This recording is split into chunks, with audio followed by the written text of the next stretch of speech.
So today I'm going to go over a battle in the perspective of a flag bearer, flag guard, and pinpoint and pick out things that were good and bad, and get into the mind of bearers and guards and what to do and where to be and things like that. This video is meant to help you and answer questions. The battle was a pretty serious battle. It consisted of all of 5th Corps and Italian Guard versus Austria. The perspective that you will be seeing is from a 23-man line with 4 flag guards. Now the first clip that I am going to be going over here is us forming up on a rock and firing at Austria. This was at the very start of the game, our first official line formation. And you can see I am using the rock as cover. I'm hiding behind it, and I'm just throwing shots out. If they land, they land. If not, it's a morale hit. So either way, if you're in line and it is safe to do so, pull out your pistol, start throwing shots out. Hopefully they land. If not, not a big deal. Just make sure you know when to use your pistol. Don't use it when you're pushing up. Make sure that you're in line formation and you're safe. The next clip is how to properly pick up a flag. And you're thinking, well, you just hold E. You just walk up to it and you hold E. Well, standing still while you pick up a flag puts a giant target right on your chest. Not very efficient. You will get sniped. I prefer to do a little spin around the flag. Auto does the same as well. So you'll see bearers that are more experienced use this method to pick up the flag because they're less likely to get shot. And all you do for it is hold down right click and just move your mouse while you're holding down W, A, S, or D. So just walk in any direction, hold down right click, and move your mouse slightly left or right, and you can perform the spin.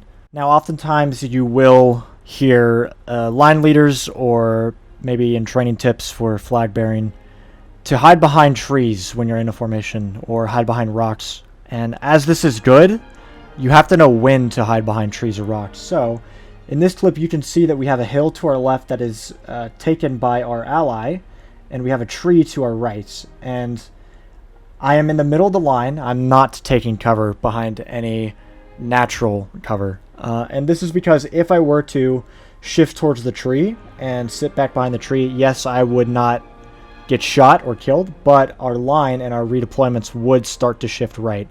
And that would change the dynamic of our line, and we want to be evenly matched with Austria, that is directly across from us, and not get 2v1'd, because it would put more shots into us from the line on the right, the Hungarians, and we don't want that. This next clip is a very good example of communication. Communication is pretty big as a flag bearer. Calling out flag drops, or maybe eyeing out a flank that your line leader doesn't see. In this instance, I'm not sure if Grumpy saw it or not, but I did call out a crashing line to our right, and if I wasn't looking around and being attentive and I didn't call that out, we could have gotten capped. So always be on the lookout for other lines, and just give a quiet heads up to your line leader if they don't seem to notice. Advance again. 3, 2, 1. You're Checked. right. Yeah, I see it. Pull back. Pull back, pull back. Reform on me, guys. Right, well. Now for this clip, you'll see that we start the clip off in normal line formation, and there is a rock for natural cover to my right, but it is in front of the line, so obviously you don't want to take that cover. So you'll see I pick up the flag, and then once I'm given orders to go up and right, that's when I hide behind the rocks. To only hide behind cover if your line leader says, or if you think that it is good cover. Now you'll see here, our company strength isn't very strong. It's not very full. We're pretty low. There's natural company decay. If you are too close to a flag, me and Otto still have to test and see how far it really is. Otto believes it is somewhere around 80 studs, so we don't know for sure. But in this instance, I'm further back from the line in order to try to regain that company for our line. Better be safe than sorry to build that company back up. Now for this one, you'll see that I don't actually have the flag. One of my flag guards picked it up after I died, and we were given orders to move up. And in this instance, I know as a bearer, I like to see one flag guard in front of the flag when we're moving up and one behind it. So the one in front can take a bullet for the flag bearer, and the one behind, in case the flag bearer is shot, can pick up the flag very easily. So try to keep that in mind when you're given orders to move up. Good flag guards will die for their flag. You'll see here I don't have the flag, and Alpine was just getting ready to drop it, which is good. But we were given orders to move up. So if you're ever mobile as a line, if you're pulling or pushing, and you're a flag guard and you have the flag, please don't drop it unless you're asked to. But that's probably not going to happen because it's not very safe. If we just cap the line and it's just us, and a flag guard has the flag, then you could probably drop it for the bear if they ask. As long as it's safe, use your brain. Don't drop it when there's tons of lines around you and they could just get a couple snipes and you're just done for. 3, 2, 1. Chet. Advance again, advance again, advance again. 3, 2, 1. So in this instance, we broke, and there's actually 3 enemy flags that you see in frame here. But one of them is broken, so there's only 2 that are an actual threat, one to our left and one to our right. The one to our left is more of a threat because they're closer and they're stopping us from getting the check mark for being far away from enemy flags. So when you're broken, you want to try to find the best path or the best angle that would get you the furthest away from a flag. You want to be efficient. Your steps matter. You don't want to zigzag. Oftentimes, just listen to your line leader. He'll give you a compass command to go in a certain direction, so just follow that. But good flag bearers already know which way they should pull. And once you see that check mark, most often not, the enemy line's pulled off. You don't need to keep pulling if you have the check mark and the enemies are running away. Now, when you're behind cover, typically a tree or a rock, you should be throwing out shots. Don't get up on the rock or move out from the tree and stand there for a long period of time and actually aim. Just diamond shoot it. Odds are, even if you take your time to aim, you're not going to hit anything. So just throw out as many shots as you can. Make sure that you're safe. Don't expose yourself for too long. If you drop flag back behind cover, just call it out. Now for this clip, it may not seem that important at first glance, but what is happening is we are actually in the enemy spawn. So this is when you have to be the most alert and attentive as a flag guard and flag bearer, because rush lines will spawn, and they will spawn sometimes right next to you.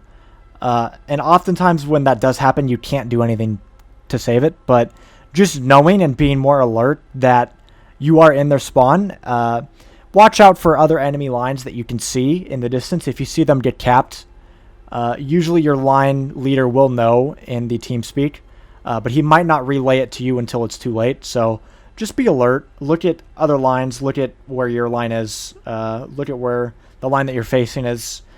If there's a cap, you should just watch out for it and hope that they don't spawn right on top of you. So this is a pretty weird line dynamic. Oftentimes, as a bear, you'll get thrown into weird positions where you don't really feel safe overall. That happens a lot, but you still have to just use your brain. Think about where the enemy spawn is. So in this case, it's to our right or north. And south of us, you can see that there is an enemy line matching our other Eisenberg line.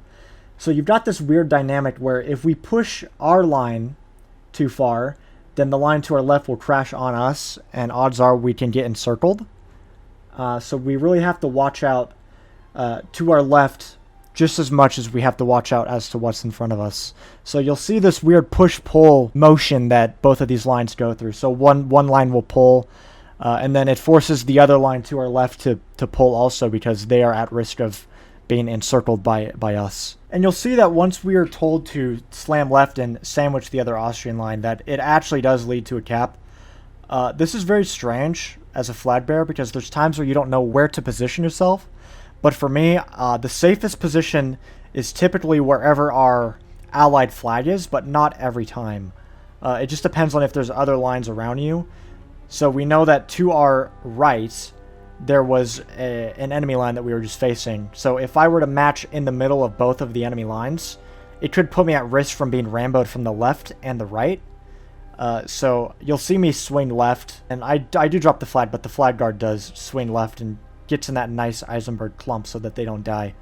And we cap the flag. Right here, we are actually matching the Hungarians, but to our left, we have an Austrian rush line that just respawned.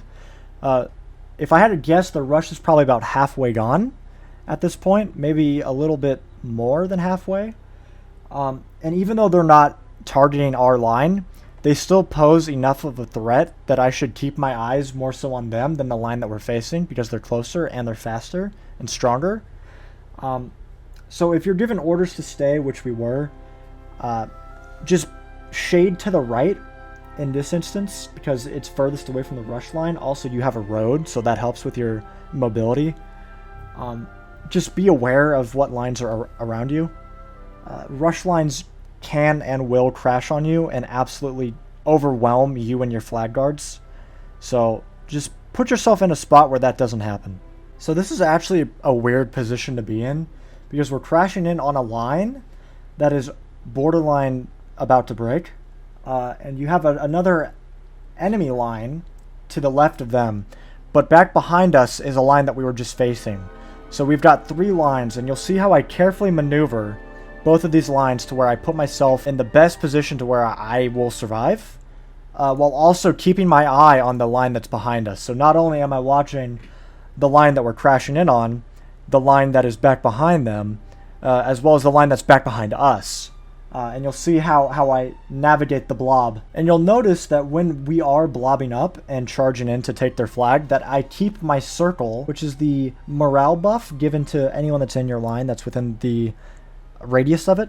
I keep that on the flag that we're capturing, while also staying far enough away from the enemy line that's crashing. Now for this one, I'm actually in between 2 lines.